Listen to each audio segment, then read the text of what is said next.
Well, that threw a big, massive wrench into the storyline. Yes, episode 10 of Magical Revolution. I'm sort of getting concerned about where they're going to leave the season on. Honestly, I made a lot of predictions in the previous episode because episode 9 felt like it was a conclusion of an arc, and I was like, okay, what are they going to do for the next 3 episodes? We only have 3 episodes left. The last thing on my mind was to really start getting into the royal family and the fact that Anisphia, at this point, is going to have to become the queen.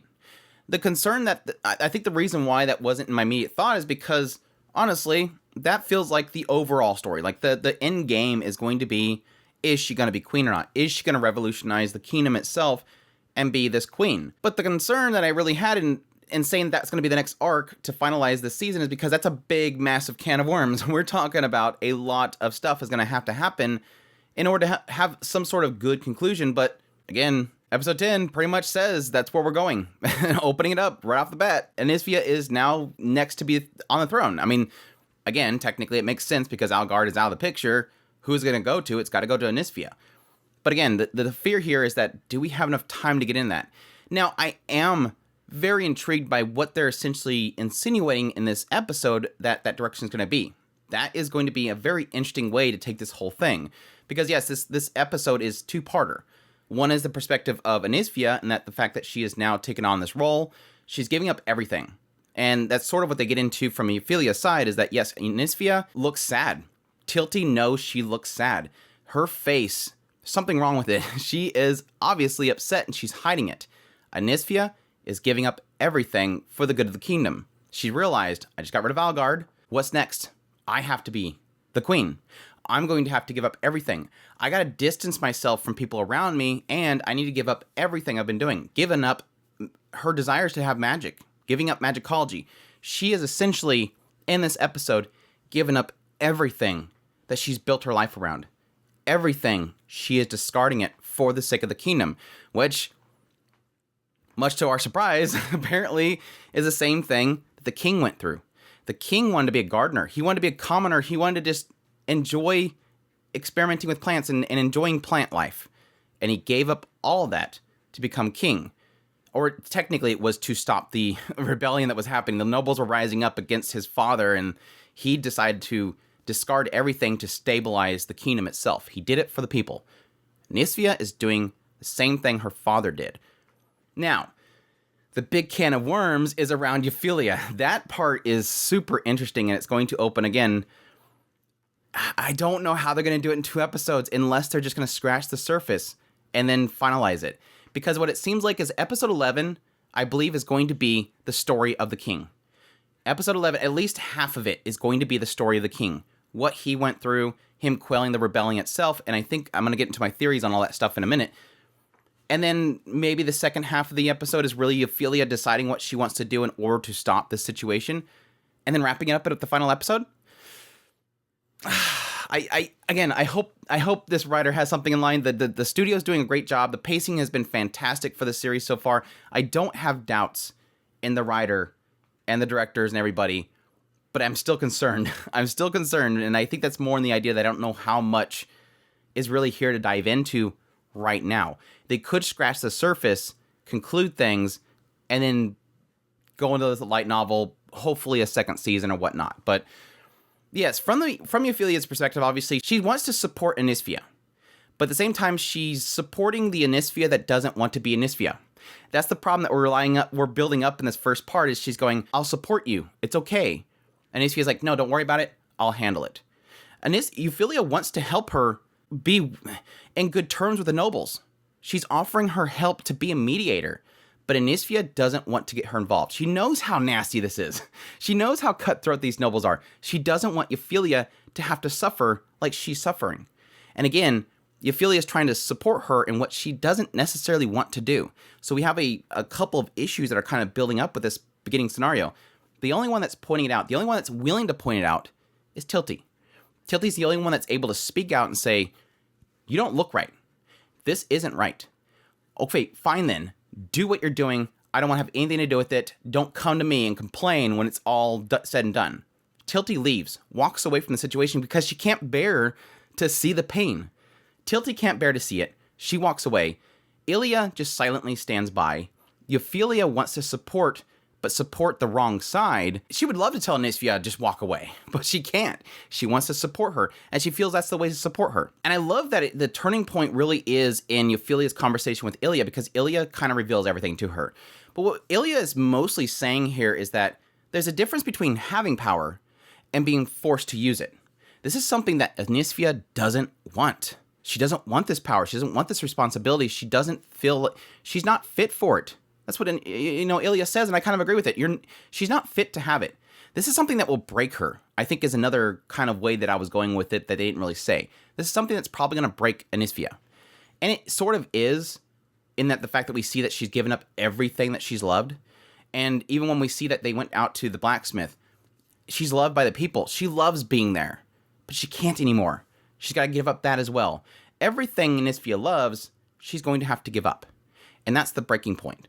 That's the thing that makes Euphyllia realize, I need to change something. I need to figure out an alternative. That's where we go to Gantz. And this, like I said, is where the can of worms really does open up, and the idea that we both find out that the king has gone through this before, and Gantz doesn't want Euphyllia to be involved with the same mistakes they almost made. They almost made the same mistakes Euphyllia is about to make. The idea of replacing Anisfia. Euphyllia loves her so much, she's willing to admit that she doesn't want this for Anisfia, and she wants to remove her. Is there somebody else that can take the throne? That is some very dangerous words to state. I love that Gantz even points that out. I can't accept what you just said. As a duke, what she's talking about is essentially treason. She's talking about overthrowing the throne itself, replacing the current heir to the throne. It's not something you say lightly, but she's willing to say it because she loves Anisfia so much. And that's when we get Lumi. Miss Lumi. I like to point out the fact that Gantz spoke of Lumi. I think he said Lumi Dono. He's speaking upwardly to her. It's very easy to make one major assumption here is that she has blonde hair. He mentions that she hasn't aged at all. She's obviously from his past because they haven't seen each other in a long time. She has blonde hair. Let me note that. Who's the only characters in this show that has blonde hair? This is royal family. This is bloodline. Now, when Euphyllia was first saying, is there some other person that could take the throne? My immediate thought was going to be, okay, here's the writer's going to throw in a new character that is, oh yeah, by the way, there's actually a cousin, or there's there was another sister. There was a sister of the king himself that was never in the throne.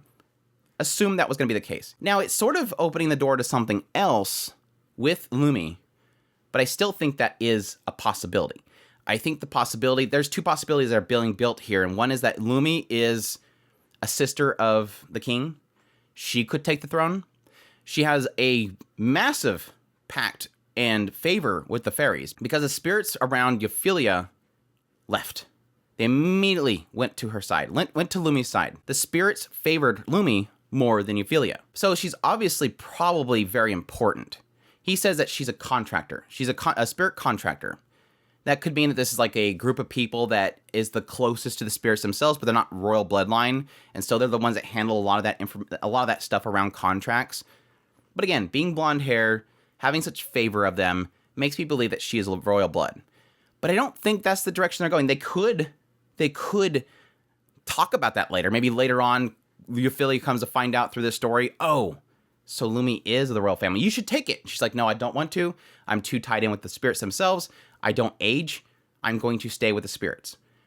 But I think the story they're going to be opening up here is what they're kind of insinuating is Lumi is saying something happened in the past. It can happen again, and it can resolve your problems. But she's saying specifically, I don't want you to do this. I've come here to stop you.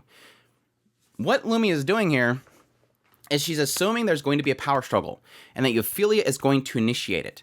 And it's a power struggle that's happened before. My assumption here is they're paralleling it with the king. The king himself wanted to do this one thing. He didn't want the throne. And at some point, Gantz, and I believe Lumi was involved as well, they wanted to figure out some way to prevent him from having to become king. And they were trying to find somebody, and they were going to get somebody spirit contracted, and they brought somebody in that spirit contracted it, and it caused a conflict. That's when the nobles rised up. They caused all this conflict, And then the king had to step up and say, no, stop, I will become king. I don't think the rebellion and everything that was happening with the nobles in the past was the fault of the grandfather. I think it was the king. I think he caused that rebellion, and he stood up and stopped it. Through Algard, they sort of insinuated that it was the grandfather that was trying to fix this divide between the commoners and the nobles, and I think it wasn't necessarily that. It might have been a part of it, but it wasn't the whole story. It was probably the king not stepping up. And I think, again, that story is going to basically tell Euphyllia, you're going to be doing the same thing, and it's going to cause problems. I still think in the end, Euphyllia is going to go, but we can do it better. I will put myself in a position that I will correct this.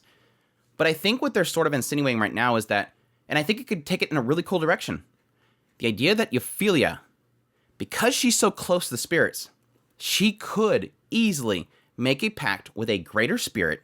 So they're saying, if somebody forges a pact with a greater spirit, they will possess immense power that signifies one's authority to be a member of the royal family. She could essentially become a new dynasty.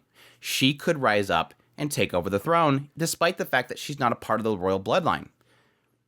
Very interesting direction to take it, because that allows Anisfia to continue to do what she's doing.